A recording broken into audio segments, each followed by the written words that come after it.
Okay, everybody, magandang gabi and welcome sa ating first live podcast with Fragrance Talk Philippines. So again, my name is Mac, and together with my co-host, we will bring you an engaging conversation around perfumes, perfumers, bloggers, sellers, promotions, and everything related sa isang magdugo at masakit na hobby na to. So my name is Mac, and I am an insurance agent and an engineer.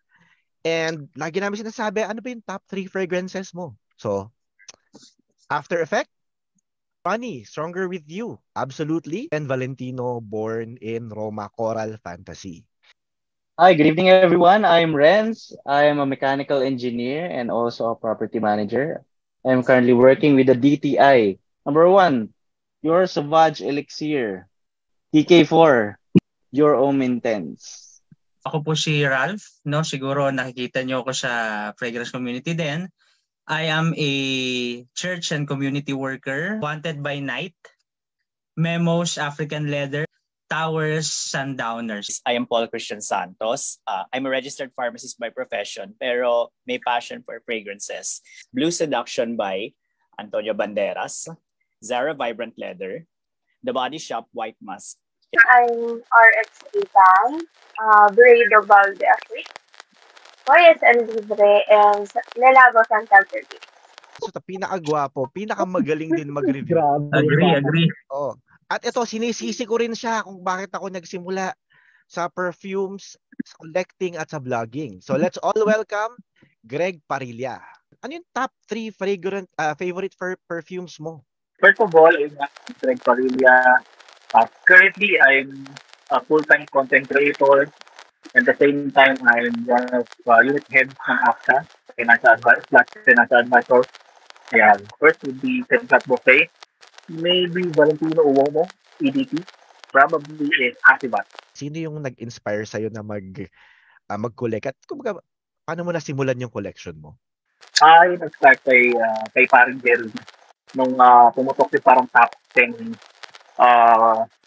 yung compliment judge ba niya yun. Actually, it was ex-girlfriend back then. Yung nagpapanood sa akin noon. Siya talaga nagko-collect ng perfume. Ako naman, tamang pabango lang yung time na yun. Oh, at wala sa aming professional host. Lahat kami enthusiast lang. So may kanya-kanya talaga aming day job. Idol lang talaga namin si Greg. Kaya si Greg yung idol na namin.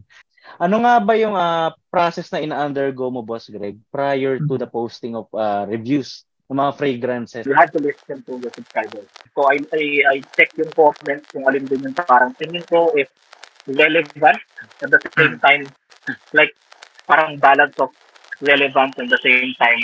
Siyempre, on my side naman, may chance na mag-viral yung content niyo. Ito yung bomba question eh. Ito yung pasabog for the night. Totoo ba na habulin na babae pag mabango yung YouTuber? Meron talagang advantage talaga yung mabango. Even if you ask like random lady, parang anong gusto mo sa isang lalaki? Siyempre, mabait. Di ba? Lagi naman ganon. And then, lagi dyan, at least in the top 3 or top 5 for sure, meron na sasabihin lang ang bango. Lalo if you're a guy and you're looking to attract yung mga opposite sex natin, grabe. Yung pabango, parang ano yan, kumbaga deal breaker yan, di ba? It's a win or a lose. From Boss Rain, tsaka si Boss Danmar. Totoo yan, Sir Pogi at mabango, lilingunin talaga. Then kay Boss Danmar naman, nakaka-boost ng confidence pag may perfume. Totoo yan actually. Ngayon ang gamit ko ito, DHI. So, uplifting talaga ng mood. It's power for me. And ini-invite ko kayo, so plugging lang tayo. Meron po tayong sniff session. Gagawin to sa Quezon City. Sasagutin ko na, wala po itong entrance fee. Wala itong hindi mo kailangan bumili. Pwede ka magdala, pwede ka mag-trade, pwede ka makiusyoso. Yun nga lang, hindi ka pwedeng maikain kasi wala tayong pagkain doon. Kanya-kanya tayong bili. So, Jean, go ahead. So, ang question ko sa iyo is, if ever mawala na lahat, wag lang yun. Ano yung pipiliin mo? I think Central Buffet Intenso siguro. Actually, isip ko yun o kaya Hasibat eh. Kasi, Yes. actually, yun sa dalawa na yung pipilihan mo. Kaya lang, mas na-enjoy ko yung parang fruity notes ng ICD. Yung kasing CB ay napaka-versatile tsaka beast mode pa. Wala ka nang hanapin pa eh. Paano naman nagbago yung preference mo or nag-evolve over time? Siyempre, sa umpisa, ang bibili mo, yung mga card, hanggang sa mag-try ka na ng original, kontraraso, diba? Tapos hanggang sa dumami. Hanggang sa naging collector ka na. Pag familiar ka na sa mga songs, medyo nag-gets mo na, ganito pala yung ito pala ang Ruby, ito pala ang Aquatic, ganyan. First time na na-try ko yung Linnell from JPG, ayoko ko talaga. So, sabi ko, bakit kayo na-hype ni Jeremy kung pangit-pangit ng mga amoy? Tapos, later on, nagustuhan ko rin siya. So, parang, ngayon, I can appreciate yung mga Oriental, Woody, tobacco, spicy scents na sometimes minsan naboboring ka na sa freshie. So, kailangan yung freshie medyo maganda rin yung pagkakagawa. So, to appreciate ganyan. And then, parang na-excite na ako yung sa mga a little bit daring lang naman. Hindi naman sobra pa rin. So, mga leathery, Oriental sweet, woody scents, ganyan. Hindi food, pwede. Yan. Parang halos lahat ata tayo, syempre nag-start sa freshie lang, yung hindi masakit sa ilong. Then eventually, na-discover na natin na may mga ganito palang perfume. Ano ba yung perfume na pinaka-gusto mo na suot ng babae? My favorite would be, which I find really sexy sa babae. First one is Dior Hypnotic Poison. Parang it's giving me parang Pia Work Back vibes, alam mo yun? PH Good Girl. Sobrang sexy naman para sa akin. Parang mature women na parang strong independent women, alam mo yun. Pangatlo, Mongerland EDP. Solid yun. Nag-agree ako sa lahat na yan. Nag-agree ako super. So alam nyo na, pag gusto nyo magustuhan kayo ng mga sikat na vlogger at mga pogi, yan ang top 2. May tanong lang dito. Safe ba kahit hindi sa mga hindi frog heads yung Givenchy Gentleman EDP? Pwede, pero sa tingin ko mga 7 out of 10 chance mga gustuhan nyo. So, bakit hindi 10 out of 10 sa opinion ko? Kasi pagka newbie ka, kagaya sabi ko kanina, pagka newbie ka, kadalasan talaga fresh yung hanap ng mo. Ako 50-50 ako pag newbie eh. Kasi nag-agree ako sa'yo eh. Pagka newbie ka, ang mga type mo, mga Tommy, CK, di ba? Yung totoo, ang unang-unang pang-amoy ko sa DHI tsaka sa Ultramale, naamoy ko lipstick ng babae. So, alam mo, nasa isip ko na, ito na ba yung tinatawag na babango ngayon? Sira lang ba ilong ko? Di ba? May ganun ka pag nagsisimula ka eh. Shout out, nandito na rin si Boss Sam, ating resident TikToker seller. Ni James Rodriguez, pa-shout out Boss Mac, Boss Pro Life. Could you update us sa current collection ninyo? Pag may nagtatanong sa akin yan, sa mga comment section, hindi ko masagot eh. Para may pressure sa akin na reviewer ko, dapat marami itong dapat marami yung pabok mo. Alam mo yun? Tapos marami rin nagre-request ng parang Collection reveal. Parang collection reveal.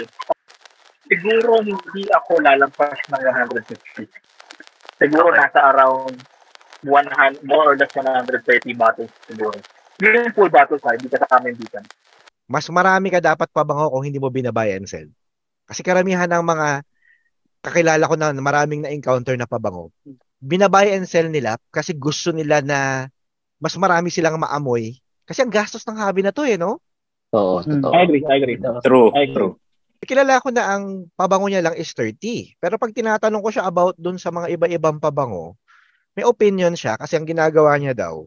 Sabi niya, iisa lang naman ang katawan ko, hindi 99. So hindi ko, tapos sabi niya, hindi ko rin mapanindigan na masyadong marami yung pabango. So ginagawa niya, binabayan sell niya. Parang babay niya, gagamitin niya raw na isang buwan, isi-sell niya, bibili bago, isang buwan na naman.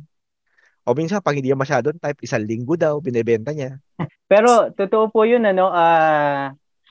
hindi, siguro, nandun yung pressure sa kapwa mo fragad, lalo kay Sir Greg, na mag-collection reveal kasi may mga gumagawa ng ganung content. Pero yung pangalawang katanungan ko, how do you rotate your perfumes? Or may sinusunod ka ba na ritual, kumbaga, no, on how you rotate your perfumes?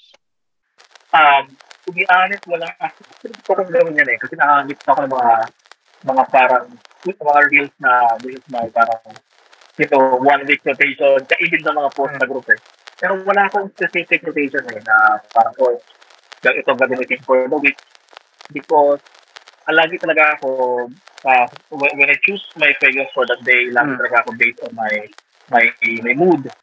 Totoo po yun, no? Katulad nung sinabi ni Pops Greg, katulad nung sabi niya na it depends sa mood niya. So, yun, no? In rotating our perfumes, maganda ding tip yun, no? Or magandang titingnan natin kung ano ba yung lifestyle natin, ano ba yung ginagawa natin. Are you a gym rat? Are you always in the office? Or madalas ka sa school? Importante yun na consideration. Siguro ito yung isang bagay when it comes sa rotation, like in our way of collecting, na wala pong standard, no? Kumbaga walang pwedeng mag-dictate sa iyo, no, kung dapat ito yung rotation mo, dapat ito yung i-collect mo. Shout out kay Miss MJ Chua, kalat-kalat pati kusina meron. Sabi naman ni Charles Benson Chua, trim down challenge. Ayan. Hindi ko kaya to. Si Danmar, magastos talaga kaya nag-ME frags muna ako na may bilang lang na hindi ME frags. Pagdating dyan, halos lahat kami mayroong ME frags. Shout out sa Baguio Frag Heads. Shout out po, Baguio Frag Heads. Shout out sa inyo lahat, mga kapatid. Ito, isa-shout out ko talaga to. Si Ralph Lenor Lumanog. Kasi siya yung dahilan kung bakit ko nakompleto yung Stronger With You line. Yun, grabe. Binili ko ng isang lapag 7. Wow. So imagine, matagal kong hindi kumain ng lunch tsaka ng dinner. Ayan na, nandiyan na si Boss Mark of Elite Fragrances. Yun. Mr. Speed, Boss M. Hello. Tapos shoutout pala kay Joe M. Penaranda at saka kay Edward Orgena. Ano yung dumb breach na frag mo? Lagi na sa office. Employed pa ako, no? Profumo, Aqua di Profumo. Yan, lagi ko yung ginagamit natin. Tsaka, Phoenix Happy. Very nostalgic sa akin kasi yan Lacoste Blanc. Agree ako lalo na sa Lacoste Blanc. Sa hindi ko maipaliwanag na dahilan, dating ako dun sa Lacoste Blanc. Kahit na mainit, kahit na malamig, laban. Okay yun, no? Agree din ako sa Lacoste Blanc. That's a good dumb breach fragrance. Siguro maganda ring i-recommend yun, lalo sa mga nagsisimula. Ngayon, sa mga collection mo ngayon, ano yung hindi mo ganong gusto sa ngayon? Sabi mo parang tobacco vanilla, hindi ko talaga makuha. And honestly, in my own opinion, I honestly think na hindi din siya talaga suitable sa Philippines. I mean, it's too spicy, at least for my liking. So, sa pagsusuot mo ng mga fragrances, nakatanggap ka na ba ng mga hindi magagandang comments? And paano mo na-handle yun? Although I was wearing the regular EDP ng Cedrat, tapos one of my female office mates, kinompliment niya ako, pero hindi maganda. Sabi niya. Ano sabi? Greg, sorry kaya lang, asin yung padong ano. Ang asin daw. Kasi may sour note yun pero baka yun ang dating sa ilong niya. Pero wala akong pakialam, ginagamit ko pa yan. Ano yung pabango na hindi type ng karamihan, pero type mo na pabango? Santal 33. Lalabo Santal 33. Bea Alonso. I agree. Daming may ayaw niyan. Tayo maayaw, di ba? Parang, parang, correct. Parang na-hype siya, di ba? Pero ako nagustuhan ko siya. I think in one day, I got 3 compliments. First one was okay. Sabi niya, naamoy nila ako from far away. Kinuwento ko yan sa vlog ko nung nag-review ako ng Santal 33. I think parang 5 yata or 4 or 5 chairs ang layo sa akin na tapos sabi niya abot daw ang gandun. That was good. the, the following two, sabi nung isang comment, sorry no, tama but amoy Bombay daw ako. Number one. Yung pangalawa, amoy halaman daw ako. Amoy halaman. At hindi maganda yung pagkakasabi niya. So, yun. Minsan talaga common na sinusuot sila. True. Parang pag naamoy nila, yun. Alam mo yun? Oo. Tsaka may binabagayan kasi. May binabagayan ka. Ayan po. Kami po ay nagpapasalamat po kay John Greg Parilla for giving us time po sa Fragrance Talk Philippines. Thank At you, yun po. Thank you po. Salamat din. So may mga tanong lang naman sila.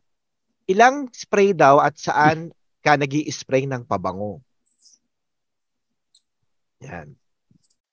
At siguro personal preference. First of all, siyempre, it's universal, universal advice, no? And anything that's related sa mga policy lang. Kasi warm places sila, like dito, diba? Saka dito sa likod ng batok. Tapos, nalalagay talaga ako lagi sa damit. Kasi, acidic kasi ako. So, if I want my fragrance to last or this project better, lalagay talaga ako sa pabango, especially sa shoulder area. Kasi, bakit kung nakasalubong ka o may katabi ka, maamoy na. Mawala mo sa skin ko, pero at least may content projection sa damit. May tanong kasi si Alden Makabantog. Ang tanong niya, since tag-ulan ngayon, ano masasabi niyo sa Angel Share by Kilian? Quality yan, bro. Actually, meron akong pre-order na yan because sobrang it's heavenly. Sobrang ganda ng combo ng vanilla, di ba? Sobrang comforting ng vanilla. Tapos yung boozy vibe niya. Parang alam mo yun, parang although di ako umiinom ng masyado. Pero parang alam mo yung imagine ko yung sarili ko na umiinom siguro ng whiskey, habang cozy yung vibe ko sa paligid. Tapos medyo umuulan sa labas. Perfect yung sense na yun. Agree with Sir Greg. Solid yan sa tag-ulan. Lalo sa malamig na settings. Angel Share. May naniniwala ba sa Lucky Perfume? Sumagot ang ating isang veterano sa fragrance selling, si Madam MJ. Ni-reveal niya yung kanyang Lucky Perfume. Balikan nga natin. Yan, DKNY Summer Blossom. Ayan. So, kung may nagbabalak dyan na maging seller, alam niyo na yung Lucky Perfume yun. Ayan, may nagtanong dito kanina, sabi niya, Sir Greg, mag-suggest ka daw ng cheapest fragrance para siguro to sa mga newbie. Pang babae and then pang lalaki din rin siguro. Blue Seduction talaga. Sobrang bango dyan, Blue Seduction. For male, Blue Seduction, Antonio Banderas. Damsel EDP. Yung EDP. Sa akin, okay yun. May nagtanong dito, alin daw yung best Aventus clone for you, Boss Greg? So far, I think ang pinaka-okay na clone ni Aventus is Al-Haramain, Al-Adventure. So let's thank Sir Greg. Sir Greg, maraming salamat for really taking the time. Thank you. Salamat, Sir Greg. Salamat din for having me. Okay. We would like to thank our viewers for tuning in sa ating Fragrance Talk Philippines na podcast ngayon. We would like to encourage you to check Greg Parilla on YouTube. Yes po, and pagka-check natin, mag-ano na rin tayo, mag-follow, mag-like, mag-share ng content ni Sir Greg. Ayan. And then, don't forget to like, subscribe, and share Fragrance Talk Philippines. Yes po. Kasi it will help us grow. Yes, abangan nyo sa ating YouTube channel. Marami kaming ilalabas na contents. Please prepare kasi meron tayo dyan contents regarding mga fragrance wars, fragrance battles. Napaka-interesting yan since gusto natin malaman, di ba, alin din yung mga best clones for this kind of OG fragrance. So, abangan nyo yan. Meron din kaming contents regarding updates for our Fragcom, yung mga latest snip sesh, mga latest releases ng local sellers, mga updates din sa mga latest releases internationally. So, stay tuned kasi lahat yan ko-cover ng Fragrance Talk Philippines. Yes, and thank you again so much for everyone that watched. So, we had a great number of engagements. Maraming salamat sa mga iba-ibang community. So, Thank you so napakaraming Mga viewers natin. maraming salamat. Iba-ibang groups nilagay namin to. So, halos lahat ng I have like 12, 15 groups. So, nilagay ko lahat doon yung live natin. And then, siyempre, of our friends in the GCs. So, tinulungan din nila Maraming tayo. salamat po. Sir Greg, I hope na hindi ito ang una at huli. I-invite ka ulit namin. Maraming Yes. salamat. Maraming salamat po. PM lang. Yeah. See you at the SNF session in Quezon City. The details are on the groups. Pag hindi, pwede nyo naman kaming PM. Wag lang kayo mangungutang. Thank you again for watching Fragrance Talk PH. Thank you so much po. Thank you. Maraming salamat po. Thank you so much. Thank you. Thank you, guys. Shout- More power.